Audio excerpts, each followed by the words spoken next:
காதல் என்ற ஒன்று அது கடவுள் போல உணரத்தானே முடியும், அதில் உருவம் இல்லை.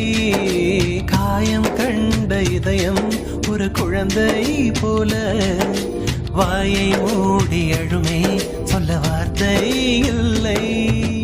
அன்பே உன் பொன்னகை எல்லாம் அடி நெஞ்சில் சேமித்தேன், கண்ணே உன் பொன்னகை எல்லாம் கண்ணீராய் உருகியதே.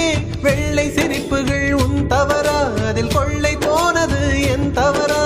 பிரிந்து சென்றது உன் தவறா, நான் புரிந்து கொண்டது என் தவறா? ஆண் கண்ணீர் பருகும் பெண்ணின் இதயம் சதையல்ல கல்லின் சுவரா? கவிதை பாடின கண்கள், காதல் பேசின கைகள், கடைசியில் எல்லாம் பொய்கள். என் பிஞ்சு நெஞ்சு தாங்குமா?